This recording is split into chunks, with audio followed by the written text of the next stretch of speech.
The Money Pit podcast is brought to you by FindTape.com, your one-stop shop for tape and more. DIY, sports, arts and crafts, cleaning supplies, you name it. They carry over 100 trusted brands, including industry favorite 3M. 3M's catalog includes household names like Command, Scotch, Bondo, Filtrete, Scotch Blue, and Peltor. Yes, and I've personally shopped their site and found everything I needed, all at incredible prices. So head on over to findtape.com and stock up on supplies for your next project. You can also receive 10% off your first purchase with promo code MONEYPIT. That's findtape.com, your source for connecting everything, and use the promo code MONEYPIT. If your roof starts to leak or your floor's really squeak, you live in a money pit. Money pit. If your basement needs a pump or your place looks like a dump, you live in a money pit. Money pit. Pick up the telephone, fix up your home sweet home by calling 888 Money Pit. The Money Pit is presented by Owens Corning. Now, here are Tom and Leslie. Coast to coast and floorboards to shingles, this is the Money Pit Home Improvement Show. I'm Tom Kreitler. And I'm Leslie Segretti. What are you working on this beautiful fall weekend? If it's your house, you are in the right place because we would love to help you take on projects that you want to do around that space. You want to tighten it up so you don't pay so much in your heating bills.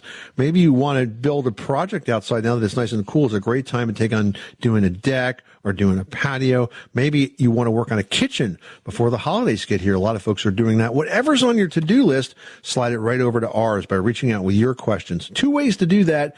Go to moneypit.com/ask. Just click the blue microphone button and record your question, or you can actually call us right now at 1-888-MONEYPIT. That's 888-666-3974.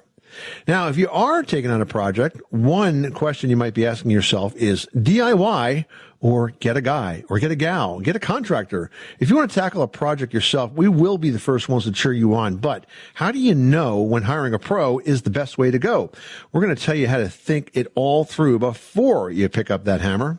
All right, now that Tom's rhyming session is over, I love it when all of our intros feature a lot of rhyming words. So it's always a lot of fun. But also coming up, guys, now that it's heating season, yeah, I know, it's like October. We're like starting to get super chilly and put the heat on. But I think there's one thing we need to help first before we keep reaching for that thermostat. And I'm talking about all of those chilly drafts. We're going to have tips on how to track them down and seal off every draft in your house just ahead. And are you looking for a way to give your floors or your walls a rock-solid finish?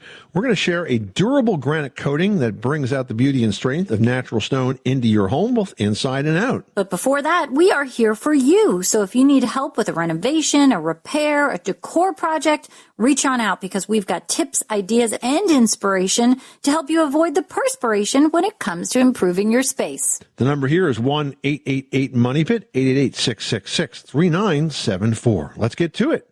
Heading out to Missouri where we've got Shelby on the line who's dealing with a weird sewer smell when the attic fan goes on. Those seem completely disconnected. All right, tell us what's going on. I have an attic fan that when it turns on, 2 stories down, the floor smells like sewage, and I don't know where to start looking for the problem. It seems like one couldn't affect the other. I mean, they just seem so far apart. Am I crazy? No, you're actually not. But what's happening is, if you think about it, what goes on when you turn on an attic fan, right? It starts to draw air from the attic and exhaust it through the fan to the outside. Well, if the attic doesn't have enough incoming ventilation or the house is very tight, it's going to reach down into the living space and it's going to depressurize the entire house. And if you depressurize it enough and you've got an open trap for a sewer pipe, what's going to happen is it's going to pull sewage gas right basically out of that plumbing system, and that's what she's smelling through the house. So I think the concern here is that it's actually, my concern is actually not what you're smelling, but it's what you're not smelling. Because if your depressurization is such that you're pulling sewage gas out of vent pipes and out of sink traps, the other thing that you're going to be pulling is carbon monoxide from your heating system. Because when your heating system is on or your water heater is on, that basically, that exhaust goes up a vent pipe into a chimney and out of your house. But if the house is depressurized, the fan's going to pull it back in. It's going to reverse all of that gas back into your house. So you need to be very careful here. And if you use that attic fan, you've got to add additional ventilation to the attic. Having said that, I will tell you that I'm not a big fan of attic fans because they tend to depressurize and they take a lot of heated air out or cooled air out that it shouldn't. So basically what's happening then in that case is driving up your heating costs in the winter, certainly, because it shouldn't be on then, and certainly driving up your cooling costs in the summer. A better option is to use passive ventilation, ridge vents and soffit vents, instead of an attic fan. But in an extreme situation, if you depressurize that attic enough, you can go right down to the house, not only pull sewage gas in, but pull carbon monoxide in, which is very dangerous. So hop on that, and I hope that helps. All right, we're going to head to Tennessee to chat with our friend Julian, who needs some help cleaning the sidewalk. Tell us about it. Well, I just wanted to know if I could do something which didn't involve a power washer, namely using a sturdy nylon brush and 1 part vinegar, 1 part water, put that on my sidewalk, which isn't that long, and let it wait about 15 minutes. So it won't be as effective as using a pressure washer, but if you want to do it without the machine, what I would recommend is 2 things. First of all, Clorox actually makes a wash that is designed specifically for siding and for sidewalks. It's a bleach-like substance that you can mix up according to label directions and put that on. That's going to be far more effective than vinegar for sure. And the other thing is there's a product called Spray and Forget.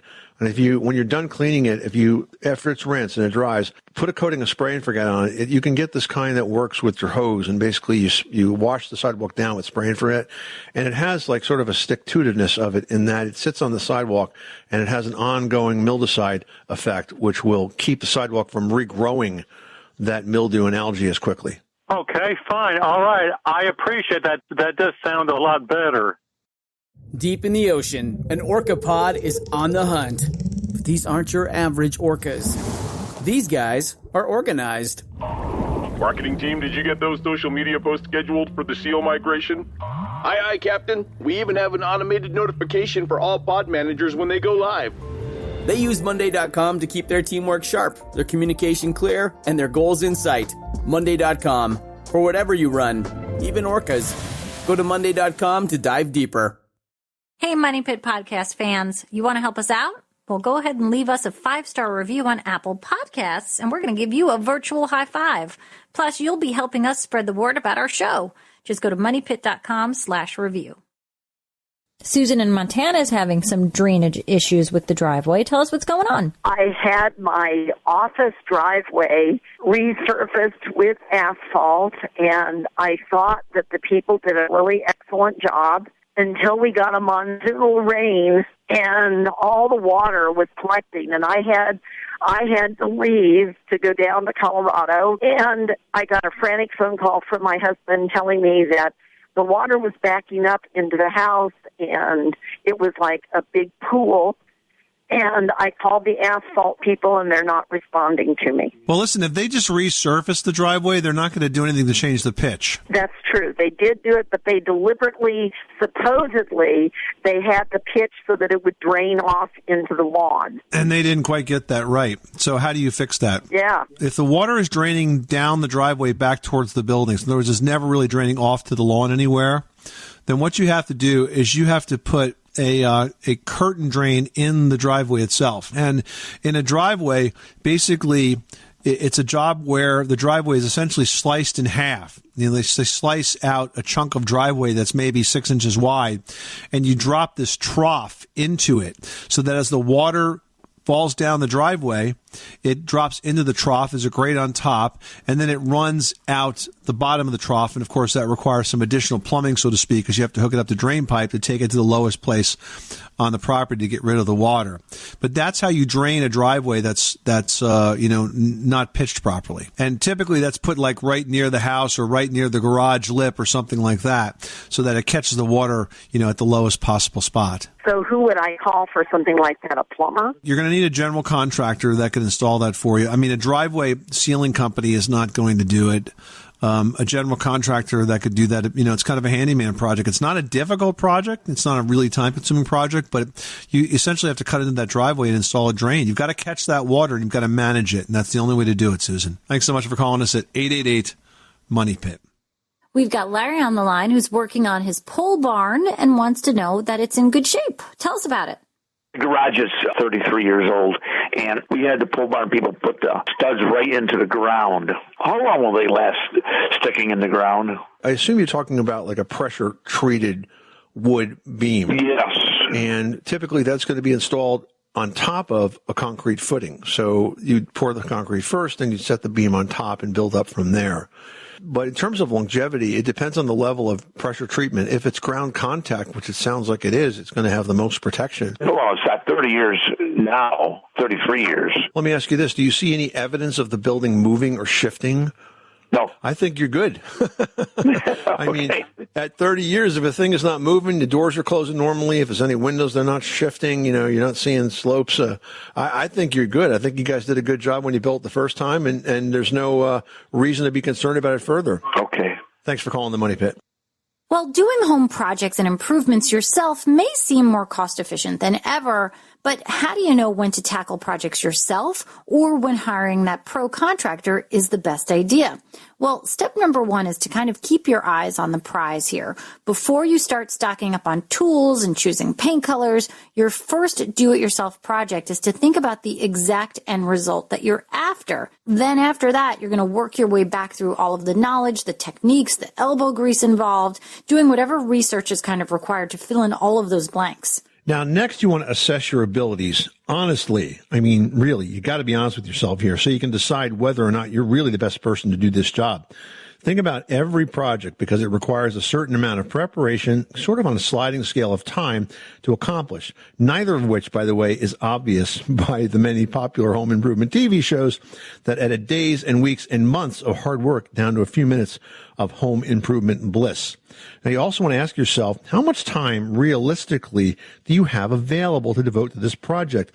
And remember that mistakes add hours and expenses that can easily wipe away any DIY savings. Yeah, next you've got to build a budget. You know, before you search for a contractor, you want to create a detailed estimate of all of the potential costs, and you want to start by defining exactly what you want to accomplish, because this is going to help ensure that when those contractors do bid on a project, they're actually all pricing out that same version, that same vision. You know, you want to make sure that you're detailing everything exactly to each person. Otherwise, you're going to get bids that are all over the place.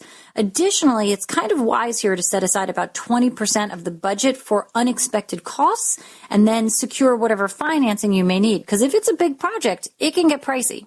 Now, lastly, get the help you need. Whether you're looking for a handyman or remodeling contractor to hire, personal recommendations from family members and friends are critical to finding the right match.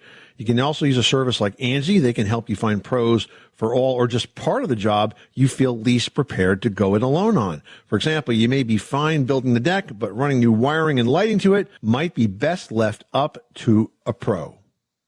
Nancy in Pennsylvania is on the line and having a hot water issue. Tell us what's going on. Well, my hot water takes so long my water takes so long to get hot when I turn on the spigot. And washing the dishes by hand makes that, I waste a lot of water that way. Nancy, is this a new problem or has this always been the situation? No, it's an old problem. Yeah, and it has to do with the physical distance between the faucet and the water heater. The farther they are apart, the longer you have to wait for the water to heat up.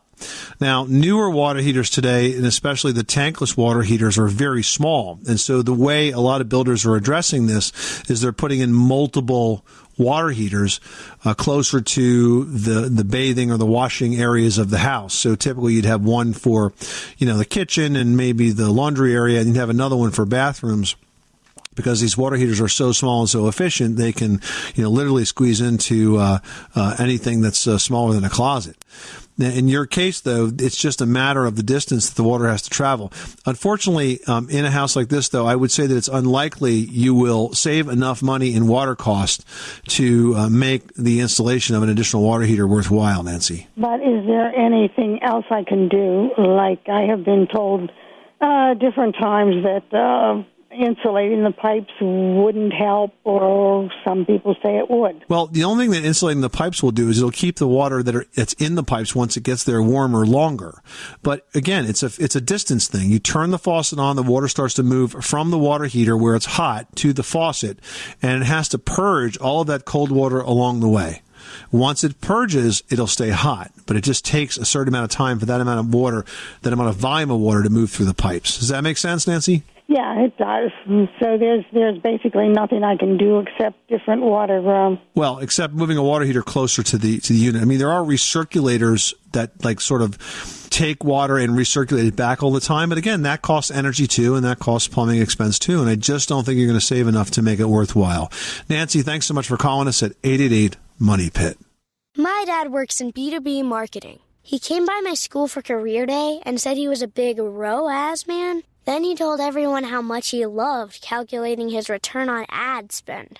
My friends still laugh at me to this day.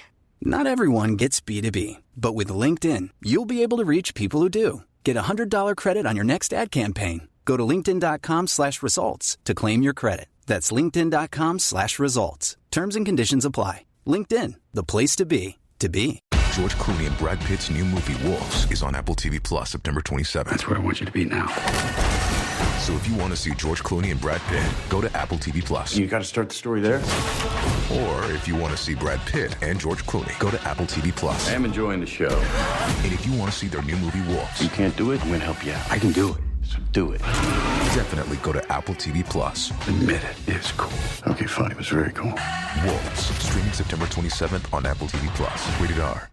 Paul in Connecticut, you've got the Money Pit. How can we help you today? We're working on a paint job where we're covering rough-cut cedar clapboards with Benjamin Moore Arbor Coat, a solid stain that's self-priming.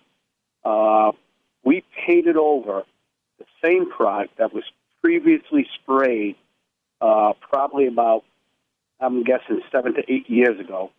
And what we're running into is just on one side of the house, we're getting bubbles, like moisture bubbles. They receive, it's morning sun on that side of the house, but we've never seen a stain, a solid stain bubble up like that. We've seen it with paint, not with a solid stain. Well, cedar has to breathe, and sometimes when they install cedar siding, they don't leave enough space under it for it to breathe, and so it tends to get clogged with moisture, and I've seen that lift stain before. You mentioned that you were using a product that both primes and stains. I am not a fan of doing that with a staining product. I just, in fact, repainted my entire cedar-sided house, and I did it the same way we did it over a dozen years ago, and that was we oil primed it first. We used an oil-based primer first because we had good adhesion with the oil-based primer, and it really stuck well to the cedar, and then we put the solid stain on top of that. So once the paint starts to bubble, anytime you have a failure of adhesion, there's no way to put that back together. If that continues to get worse, or if it looks bad enough already, you're going to have to take that stain off and start again. Because you can't stick good paint over bad paint. If there's moisture in there, it's just going to lift that paint right off again. So sorry to be the bearer of bad news, but I wouldn't have done it that way. I would have used an oil-based primer first, and I would have put a solid color stain on top of it. Right. We're getting that just on one side of the house. Yeah, maybe it'll just end up being on one side of the house for whatever reason.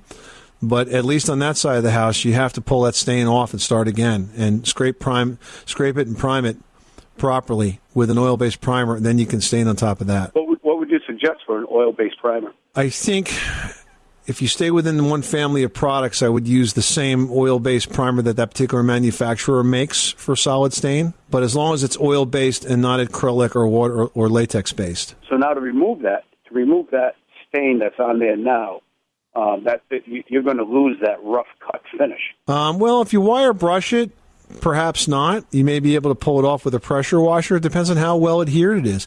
I mean, when we did my project, we had an unusual problem with the shutters. We were using a product that the manufacturer said did not need to be primed, and it worked well but it took a long time to cure. And so some of the shutters were sitting around for an extra week before we put them back up, and all the paint peeled off of those. And so we had to actually strip all that paint off and start again. So it even happens to the pros. But once that paint separates, you got to pull it off. There's just no way to save it. All right. Thank you for your help. We've got Anthony in Virginia on the line who's dealing with a sewer odor. Tell us what's going on and where you're seeing it. Well, the house is we've been there about 5 years and didn't have any issue until I got a new, very basic washer and dryer. It makes no sense to me. Okay. Because the trap isn't clogged or anything where the water comes out of the washer, so I don't see the connection. But used it for at least 6 to 9 months with no issue. Then a subtle sewer smell when I opened the washer or just going down to the basement got worse and worse until something had to be done. And I tried the bacteria things you can buy online, and that seemed to help along with periodic hot water with vinegar and Dawn. And that really seemed to help for a couple of days. And then it's kind of intermittent now. It's not as bad as it was, but it's just not going away. I don't have a clue what to do. Tell me how the washing machine is draining. Is it draining into a sink? Is it draining into a pipe?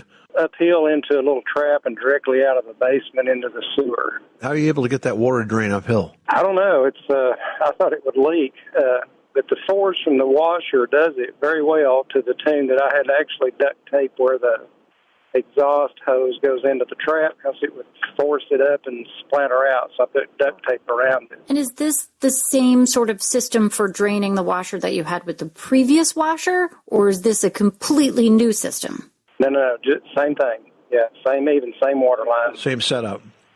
Yeah. So very often when we get those very strong sewer smells, there's one of two causes. One is there is not a proper trap in the line, or not a deep enough trap in the line, or it's dried out, which it's not dried out in this case, but I don't know how deep your trap is. You know, the trap is the part, like if you look under a kitchen sink and you see that U-shaped pipe, that's the trap. And all plumbing fixtures have them. And there's usually some water sitting in it, correct, Tom? And that's what kind of is trapping those odors from getting back up into the house. Exactly. The water provides the seal. So if that pipe is not sealed properly, then that can happen. The second thing is something called biogas, is when you have bacteria that forms in the pipe, or very often in a drain, or with a washer, it very often forms around the seal. We've heard many times where there's bacteria that forms around the seal, especially with the high-speed washing machines today. Did you go from like a top loader to a front loader, different efficiency? No, it's just side by side. And it's the same, top loader, just like last time? Yeah, same style. I think the next thing I would do is I would make sure that I am extending that trap now so it holds more water, and see if we can get to the bottom of it that way. But the fact that you're putting in, essentially, which is sort of a mildewcide that's killing that bacteria temporarily and making it smell better, and then it comes back again is expected, because, it's going to continue to grow. So I think you should try to extend that trap and take it from there. Okay, great. I'll try that. I wouldn't have thought of that, but appreciate your help. Well, now that heating season has arrived, you can expect those big heating bills to also start showing up very shortly, sadly, guys. I hate to tell you. But there is one thing that you can be doing now to sort of keep them in check, and that's to hire a pro to track down the source and seal off all of those drafts before you need to start reaching for that thermostat. That's right. Now, energy efficiency is an ongoing job for any homeowner, and there are many parts of your home that can be changed to lower heating costs. But some areas that are frequently frustrating to track down and fix are those areas that are causing drafts to leak in and send a chill down your spine. Yeah, and these drafts, they don't just kind of make you feel chilly if you're kind of in the path of that draft. If your heater is blasting warm air, but the room never seems to get any warmer, it's also most likely a result of air leaks. With all of that cold air leaking in, the real indoor temperature can never be accurately sensed, and then that's going to overtax your heating system in the winter, and of course your cooling system in the summer. Now, one way to find the most obvious drafts is to check the exterior walls around windows, doors, and even electrical boxes. I like to do this by running the back of my hand around each area. You'll find that the skin on top of your hand is actually more temperature sensitive than your palm, and you'll quickly ID the worst spots. Then you can work on sealing them. Now, for windows and doors, check the weather stripping for gaps and then caulk both the inside and the outside of moldings. For outlets and switches, just remove the cover plates and add a foam gasket. You'll find these in home centers to seal off any leaks. Yeah, and if you want to track down the source of every single drafty spot that you've got at home, you can also hire a professional home energy auditor. Now, a home energy auditor is going to have the tools and the knowledge to see where the biggest offenders exist, and they're going to use tools such as blower doors, which can pinpoint the source of the drafts, and infrared cameras that can even find spaces where insulation could be missing or maybe you don't have enough. So this really does help pinpoint the areas that are the problem so you know exactly what to fix.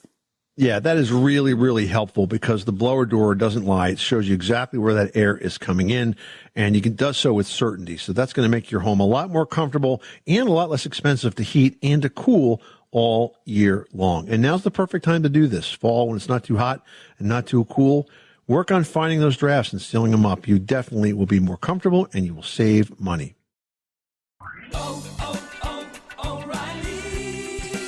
You need parts? O'Reilly Auto Parts has parts. Need them fast? We've got fast. No matter what you need, we have thousands of professional parts people doing their part to make sure you have it. Product availability. Just one part that makes O'Reilly stand apart. The professional parts people. O'Reilly Auto Parts. Pam in Colorado's on the line. How can we help you today? We have floors throughout our house. Most of them are carpeted that squeak, like, bedrooms, hallway, living room, stairs, things like that. And then a bathroom that has the vinyl flooring, the laminate flooring. And we've tried, there was a little kit that you could buy at Ace Hardware where you find the floor joists and then you put screws every so often down into the joist, I guess, and that didn't work. It only made it worse. So you're trying to fix a squeaky floor that's under what kind of flooring material? Carpet? Yes, carpet. I'm sorry. Yes, carpet. All right, it's wall-to-wall carpet? Yes, it is. All right, so here's the trick of the trade, Pam. You ready? I am ready. I'm so ready. What you want to do, the first thing you need is a good stud finder. You're going to get like a Stanley stud sensor so that you can use a device, electronic device that will allow you to sort of peek through the carpet and identify exactly where the floor joists are below. And once you identify the floor joists, what you're going to do is take a number 10 or number 12 galvanized finish nail. And we say galvanized because it's a little rougher than a regular plated finish nail. It tends to hold better. And then you're going to drive that at a slight angle, like about a 15-degree angle, right through the carpet and right through the subfloor and right into the floor joist. Now, when you do that, you'll notice that the carpet sort of sags down and gets like dimpled where the nail head goes through. The trick is to grab the nap of the carpet right around the nail head and pull it through the nail head. It'll pop through, and then you sort of brush the carpet, and that nail will disappear below it, and you won't see it again. So you can get away with actually fixing a squeak through carpet with this trick of the trade. Oh, wow. That would be awesome. And again, could you tell me the type of nail one more time? Yeah, number 10 or number 12 galvanized finish nail. Okay, number 10 or number 12, floor joist at a 15-degree angle. Yeah, but you got to find that joist, or you can't be nailing into air. You want to make sure you're nailing into the floor joist, okay? Okay, thanks so much. You have an awesome show. All right, thanks so much for calling us at 888-MONEY-PIT. Well, guys, if you're looking for a way to give your floors or your walls a rock-solid finish, we found a great product that does just that. We're talking about Spread Rock. It's a granite stone coating that's made by Dice Coatings.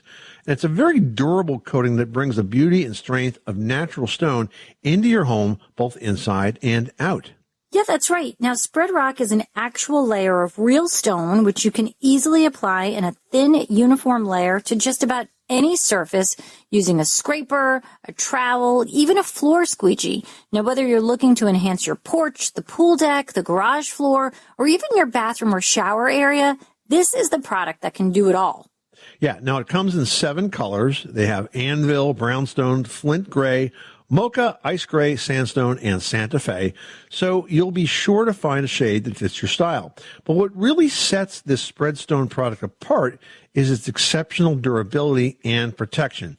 You know, it's water resistant, it's impact resistant, abrasion resistant, and it even has freeze and thaw protection, making it perfect for those harsh winter months. And not only that, it resists hot tire pickup, chemical damage, mold, and mildew, and it won't become brittle under UV exposure. And because it's 100% real stone, it gives you great traction, water repellency, and it's resistant to extreme cold. I mean, talk about heavy duty. This stuff is industrial strength. It definitely is. So for best results, you want to make sure to clean and prep the surface first. Now, prime it with a textured primer, or you can use Track Safe. It's an anti-slip color coat. Then apply the spread rock and then seal it with Track Safe anti-slip sealer. Or you can use a garage and driveway sealer. Now, Spread Rock is available in both 1 gallon and 3 gallon sizes, and it's priced at $54 and $149 respectively. And you can get it with free delivery from Daesh Coating's website or through Home Depot and Lowe's. So if you're ready to bring the elegance and toughness of granite to your home, head on over to DaeshCoatings.com or check out your nearest Home Depot or Lowe's to grab your Spread Rock today. We know you're going to love this product. All right, we've got Godslow on the line who's looking for some help with a basement ceiling. So my fall and winter project will be to revamp our basement. I'm going to start with the ceilings. Right now we have the old school drop tile ceilings, which we're not fond of, and we're not looking to put in the newer stylized drop tile ceilings either. So far, my idea has been to put drywall the ceiling. However, my wife is really trying to convince me to not put anything and just leave the wood exposed. All right, yeah, basement ceilings can be tough because, you know, you're given limited height. You kind of want to finish off the space, and there's lots of things potentially that you need to hide in a basement ceiling. Plumbing, electrical, wiring, all that kind of stuff. So, couple of things. You can tidy up the wiring that's in there, maybe tuck it against those beams and paint the ceiling if you just want to leave it as is. But, I mean, you say no to a drop ceiling. Drop ceilings can be beautiful. Perhaps you haven't taken a good look at them lately, and maybe if you and your wife were to look at these together, there's a lot of options. I mean, yes, you're dealing with the framework of a drop ceiling, but the tiles that go into them, they can have a coffered style. They can have sort of a tin look. They can have all kinds of looks that feel like a constructed and finished space. So I wouldn't poo-poo that idea yet. I'd kind of take a look again. I mean, basements are tough, and you want to make it a usable space, so really think about ways that you can finish it. If you've got the height to put in the drop ceiling, then I definitely think it's a great option. Nicole in New Jersey reached out to Team Money Pit asking, what is the best method for cleaning the carpet in my home's main living areas? Chem dry, steam, should it be done sparingly, or is it okay to clean them as often as needed? Now, Tom, I'm pretty sure you've got some really great advice in your new book, Home Maintenance for Dummies.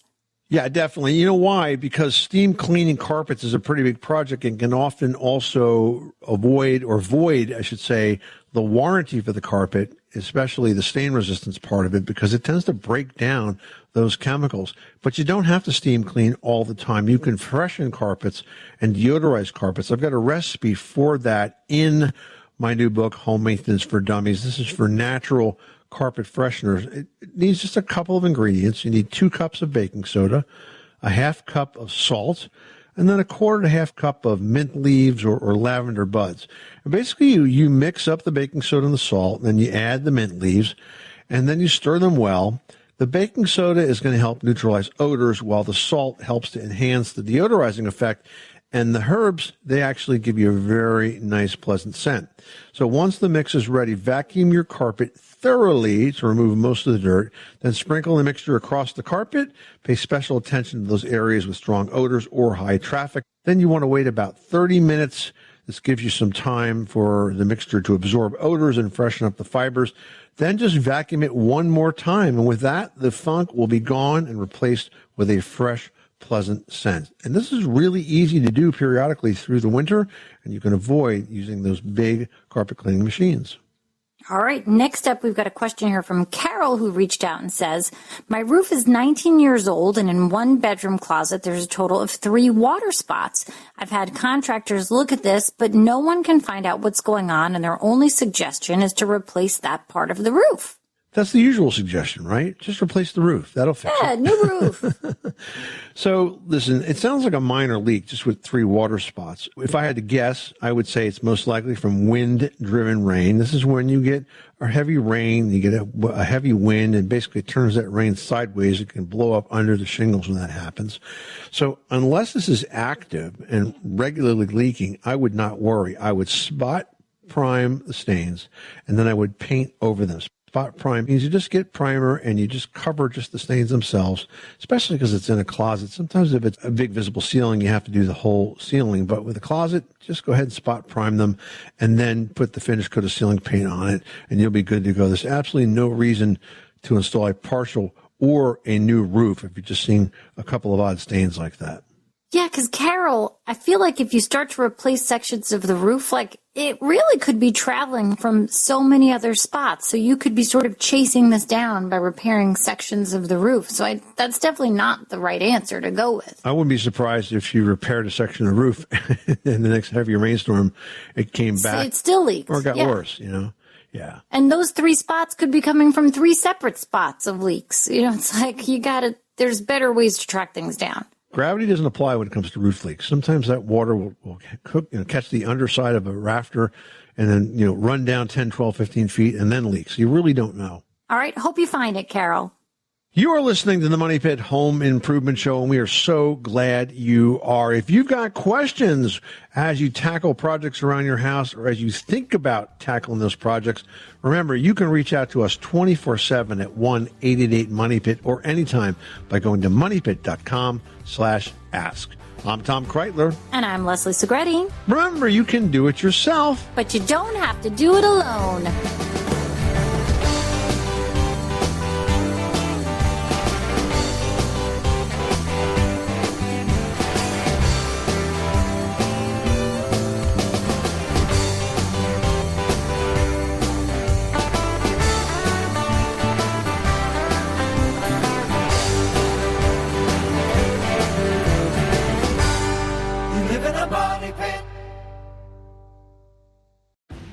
At your job, do you ever have to deal with a nose roller? How about a snub pulley? Well, if you're installing a new conveyor belt system, dealing with the different components can sound like you're speaking a foreign language. Luckily, you've got a team ready to help. Grainger's technical product specialists are fluent in maintenance, repair, and operations. So whenever you want to talk shop, just reach out. Call, click Grainger.com, or just stop by. Grainger, for the ones who get it done.